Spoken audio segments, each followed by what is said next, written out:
"This is a closed-door decision," my manager told me, lips curling into that smirk he wore whenever he thought he was untouchable.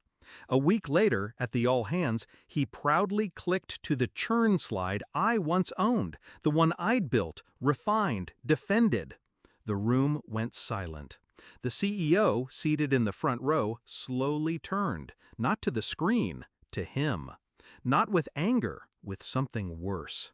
A look of pure, dawning horror. I still remember the first day I met him. Fresh promotion, new office, the title of manager freshly inked under his name. He was nervous, sweating under a suit that didn't quite fit. I taught him everything. How the metrics worked, how churn wasn't just numbers but stories, customers whispering why they were leaving, hidden inside the data if you knew where to look.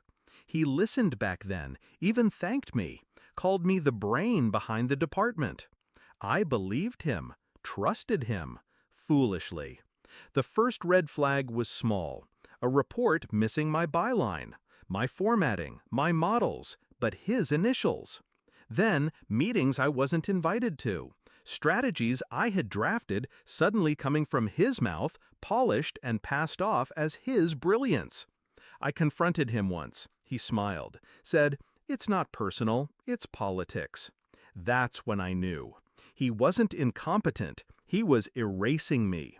Piece by piece, slide by slide, he was building a castle on the bones of my work. I didn't rage, I didn't beg, I went quiet. Quiet people terrify men like him, though they never realize it in time. I started watching. What he stole, how he spoke, where the cracks showed. Because here's the truth, it's easy to copy the surface of my work, the fonts, the colors, the slide transitions. But the models, the churn predictions, they weren't just Excel sheets. They were living organisms, coded to evolve, encrypted with dependencies only I knew. To him, they looked like numbers. To me, they were a loaded gun. I prepared my exit the way a surgeon prepares an incision, clean, precise, inevitable.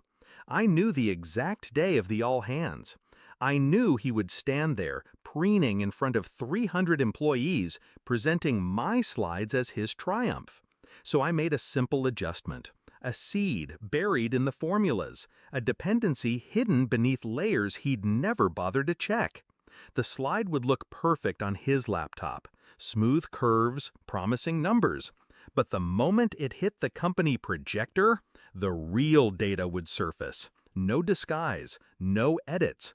Raw churn, red, bleeding across the screen, and tied, in the metadata, to my login history.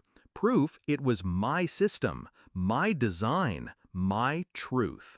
All he had to do was click. The all-hands was theater. He strutted across the stage like a king. Click. Revenue growth. Applause. Click. Market expansion. More applause. Click. The churn slide. Silence. The screen filled with red. Attrition spikes, lost accounts, customer pain points spelled out in unflinching clarity. Numbers no board could ignore. I watched from the back, 300 eyes shifting, murmurs rising.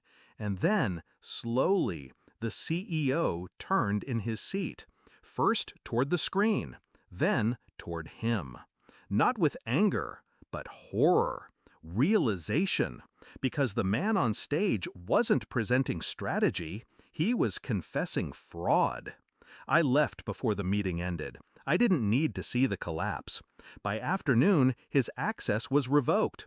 By evening, word spread. Suspension pending investigation.